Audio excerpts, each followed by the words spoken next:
I wanted to do a follow-up to the highlights video I did the other day and then just make a few comments.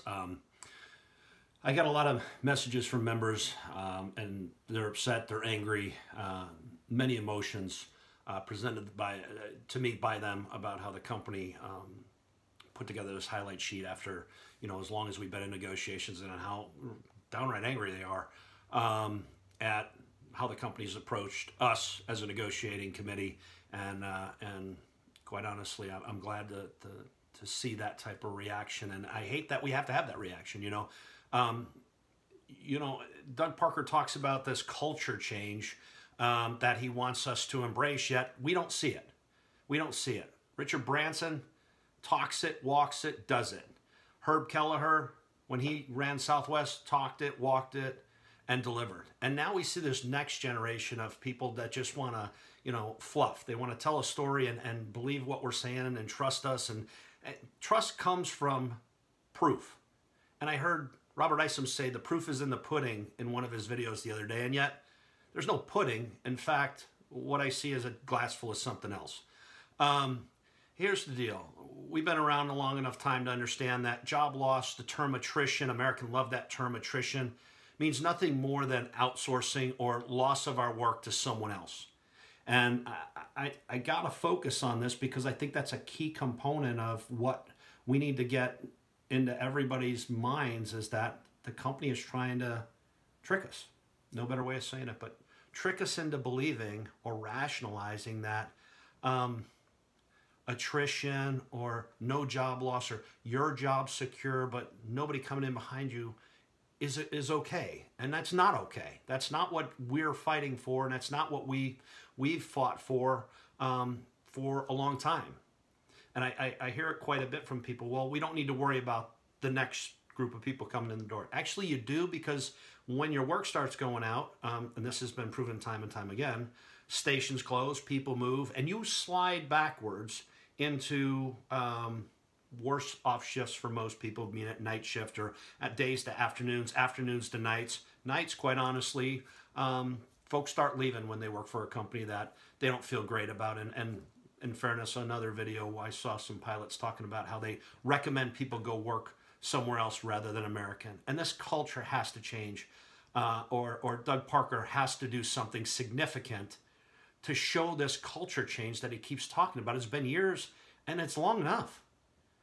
Make the damn change and get a culture that you want. You're the CEO of the company. Maybe it's time for him to change some of his leadership team out who doesn't believe in the culture.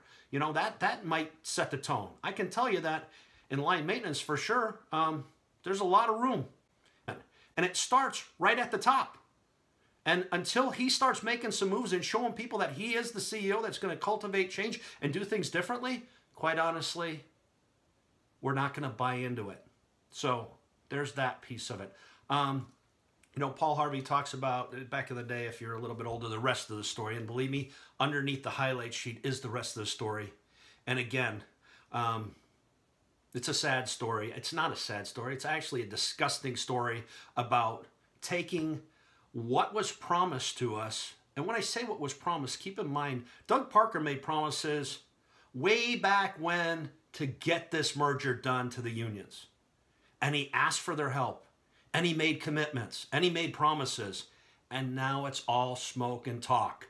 And again, Doug Parker is the guy that made the promises, that made the commitments, and said, oh, this is going to happen and that's going to happen. Well, let's see it happen then, Doug. It's time. And lastly, I'm going to say this. People want to look at things in statistics. Statistics don't lie, but liars use statistics. And quite honestly, don't get wrapped up in the conversation about cost and how much it's costing and this and that. The headquarters building, this new building that they're building here in the DFW area, is beautiful. And the tens of millions, maybe even billions of dollars going in that building would amaze anybody.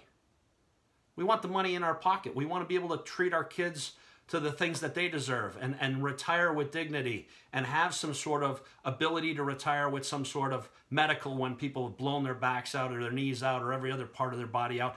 And the bottom line is, that's what this is about. It's about us getting what we need to ultimately retire and enjoy some part of our life. Think about this. The top 5 officers of this company could make probably $4 or $5 million a year, and nobody'd have to pay for medical. Think about that. 5 people or so making $5 million in their pocket, and the rest of it would cover all the medical issues that we're talking about for us. So again, I want to get people wrapped around, their heads wrapped around what's really being discussed here. This is really about people that are members trying to live a life in a decent way. In some areas, high cost areas, obviously, being able to make it working 40 hours a week, not 50, 60, 80, 100, where some people have to work these crazy amounts of hours just to survive.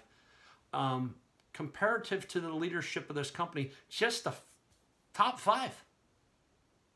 It's time for them to take a look in the mirror and realize without us, they don't make the money that they do.